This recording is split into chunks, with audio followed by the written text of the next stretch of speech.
To be an economist to know how tough a year 2023 was. Renters in Canada have never had it so bad, and it could get even worse. More Canadians than ever before are having to turn to food banks to get by.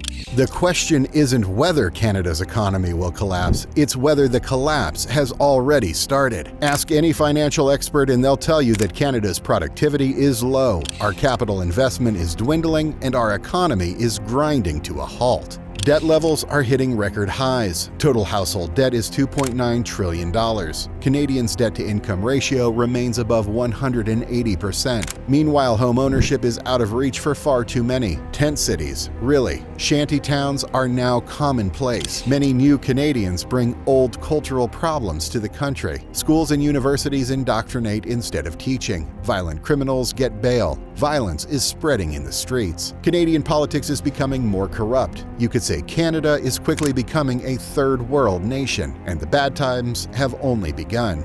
Canada's economic collapse is entirely of its own doing. In this video, we'll cover the 5 main reasons why Canada's economy is collapsing.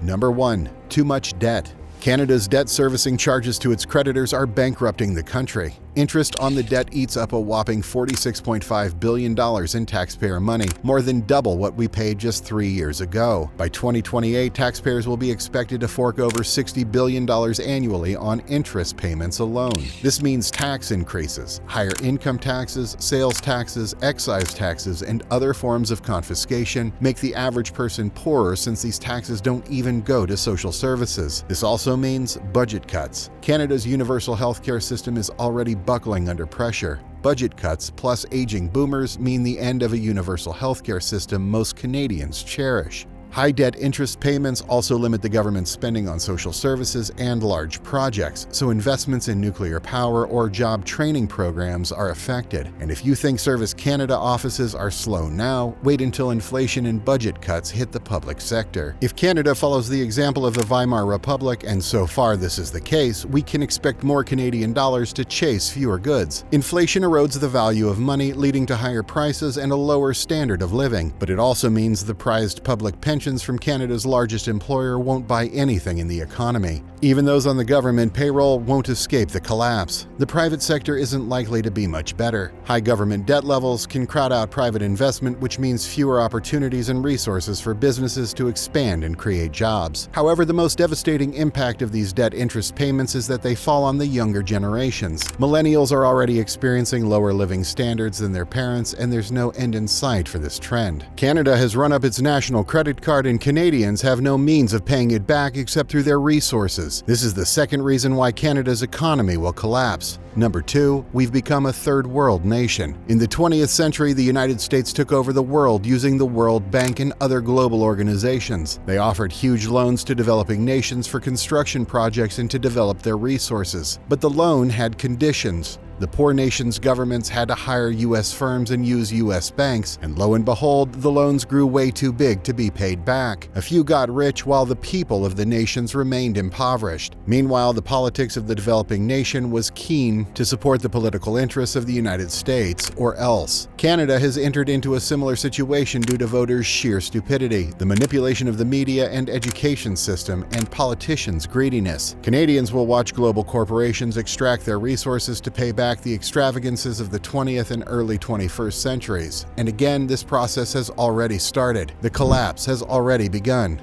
Number 3, immigration. Trudeau's record influx of immigration has put pressure on Canada's already fledgling infrastructure, driven an increase in rents, and contributed to a housing bubble that's been expanding for decades. The experts say we need immigrants because of the aging boomers and not enough native-born Canadians having babies. But here's the problem with Trudeau's immigration. It's not even a good economic solution. The Trudeau government is prizing family reunification, so while the elderly grandmother who immigrates from India to be with her family is great, there are externalities that the family family isn't paying for that fall onto taxpayers, namely someone who has never paid for Canada's healthcare system and is taking full advantage of it as an elderly and possibly unhealthy permanent resident. Or, as is the usual case, immigrants are in their 30s and 40s and will only pay into the system for 20 or 30 years before drawing from it. Immigration in Canada has another issue. Multiculturalism doesn't make any logical sense. What separates Canada from the US, for example? The US is a supposed melting pot, while Canada is a multicultural mosaic.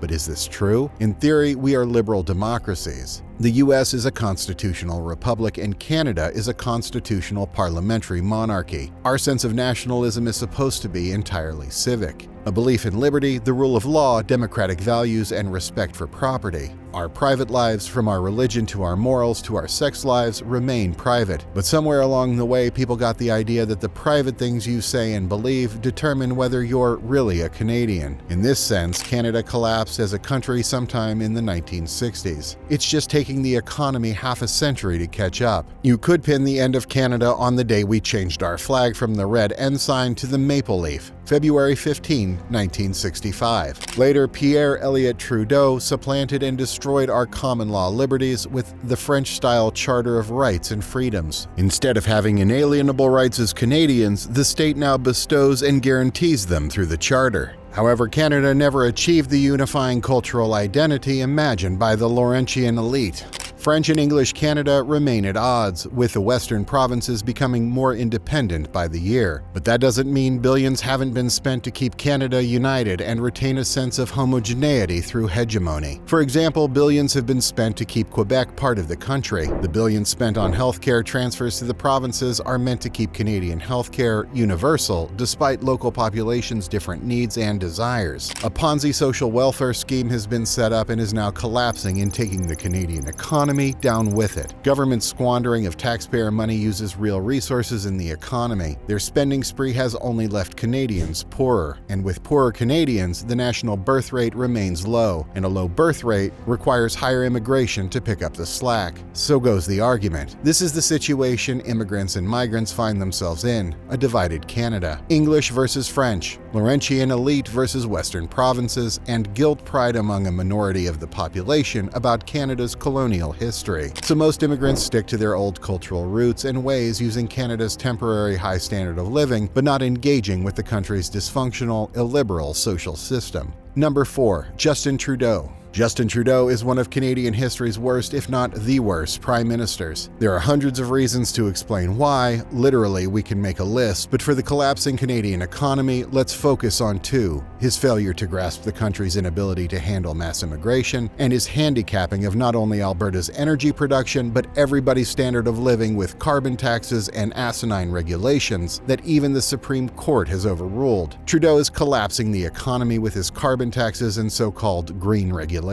This makes Justin Trudeau a category unto himself for explaining why the Canadian economy is collapsing. If Canadians had avoided Trudeau in 2015, 2019, and 2021, the country may have starved off collapse for another decade. But thanks to Trudeau's reckless and childish antics, the collapse of the Canadian economy is imminent. It may have already begun. However, the collapse of the Canadian economy could be reversed if the inflated pensions and benefits of current and retired politicians and bureaucrats were scaled back. In this scenario, Canada's inflated public sector, both active and retired, would have their salaries and pensions gutted and transferred either back into Canadians' pockets or into healthcare services and the military budget. But the likelihood of that happening is virtually nil, because even among Canadians there is a sense of entitlement to pensions and government Ponzi schemes and social services they've paid for, as if taxes were a service and not an act of theft and extortion. Many don't understand that the state has no money and that the public sector doesn't produce value in the same way the private sector can. Ultimately, Canada's welfare system behaves like a Ponzi scheme. Like all schemes, it's destined to collapse, and Justin Trudeau has done nothing to avert this crisis. If anything, he's accelerated the collapse of the Canadian economy.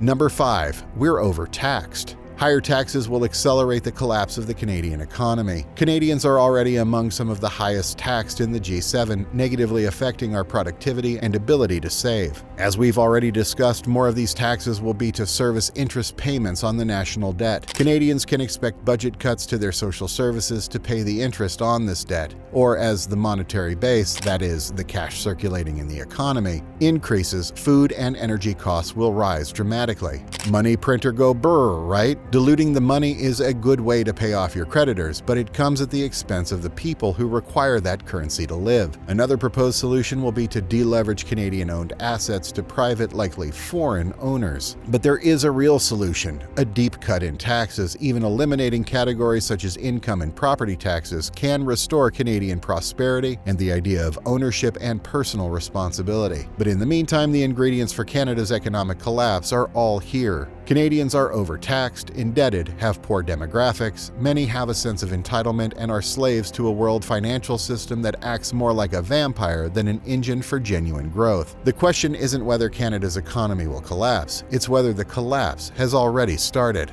Okay, so you might be thinking, but aren't these just signs of a recession? Maybe a deep economic depression? What makes this time different? Why is the Canadian economy collapsing? The answer is in this graph, which represents the purchasing power of the Canadian dollar from the 1870s to the year 2000. Look at what has happened. Aside from a brief period of genuine prosperity after World War I, Canadians have gotten progressively poorer despite the technological advances of the last 150 years. Populations of humans, animals, or even plants may grow exponentially for some period, but they're ultimately limited by resource availability. Likewise, you can only exponentially print money for so long before you too are limited by resource availability. In Canada, too many people are working too many hours for too little pay and with access to too little goods at too high of a cost. Exponential growth is like a snowball rolling downhill, starting slow and small, but gradually increasing in size as it builds momentum. The inflation that began in the 1970s has now reached a critical point. It's like the runaway greenhouse effect of money. The snowball is reaching the bottom of the hill. It's massive compared to how it started, and it's moving fast. What happens when the snowball crashes into the bottom of the hill? If history is any guide, the people can pick up the remains of their country and rebuild according to the ethics of personal responsibility and community. Or they can rally behind a strongman leader who promises to lead the nation state to its past glory. The question is, what will Canadians do about the collapse of their economy? If you like this video and want to learn more about what's going on in Canada, click here. Thanks for watching.